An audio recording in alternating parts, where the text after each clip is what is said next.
Angat Pinas. Angat Pinas. Angat Pinas, may 20,000 pesos po kayo mula sa ating winning team. At kayo po, kasalukuyang nasa waiting area si Joanna at hindi niya tayo naririnig. Kaya Aya, it's time for Fast Money. Give me 20 seconds on the clock, please.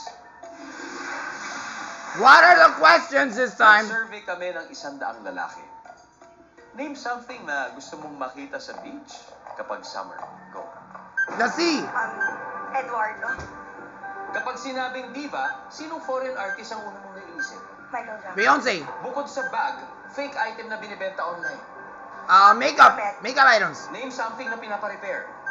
Bag. The sink. Bukod sa blade, ano pang makikita sa Swiss knife? Corkscrew. I don't... Let's go, Aya! Name something na gustong makita sa beach kapag summer ayon sa 100 lalaki. Ng mga lalaki, ang sabi mo yung Eduardo. What? Baka naisip mo, Weird. ng lalaki. Yes, So, yes, yun yung yes. nasa isip ko kanina. Madalas nangyayari yan. But Oo. anyway, hindi ako sure kung nandiyan si Eduardo, pero alamin natin, Eduardo, nandiyan ka ba? Nope. Si Eduardo. That's just a name. Kapag sinabing diva, sinong foreign artist ang una mong naiisip? Michael Jackson.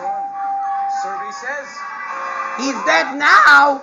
bukod sa bag, fake item na binebenta online, sabi mo'y damit. Ang sabi ng survey. Yun. Okay. Something na pinapa-repair, sabi mo'y bag. Ang sabi ng survey. Prepare the bag. Uy, What? bukod sa blade, ano pang makikita sa Swiss knife? Corkscrew. Nandiyan ba ang corkscrew? Meron. 21 I don't points, think I Aya. know. I don't even know what that is. Tayo dito.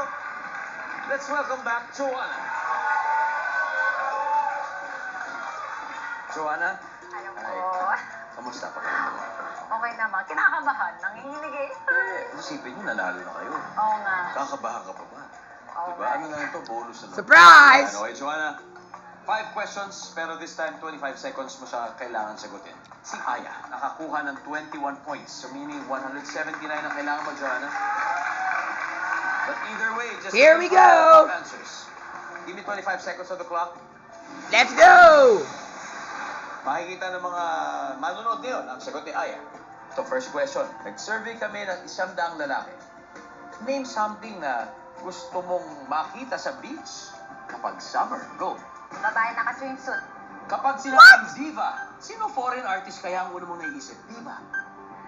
Diva, sikat. Diva. Didong Dantes. What the fuck? Bukod sa bag, fake item na binibenta online. Shoes. Name something na pinapa-repair. Shoes. Bukod sa blade. Oh ano my pang God, makikita sa that Swiss is knife? so stupid. Pass. Let's go, Joanna. Boring. 79. Ayon sa isang daan lalaki, something na gusto mong makita sa beach pag summer, sabi mo'y mga babae naka-swimsuit. Ang sabi ng Yuck, survey. Kadiri. Top answer. Pero good job for nailing the Pag top sinabing answer. diva, sino foreign artist ang una mo naiisip? Sabi mo, Dingdong Dantes. That's not a foreigner. That's a Filipino. Dingdong Dantes daw, sabi ng survey. Sorry. Ang top answer ay Celine Dion.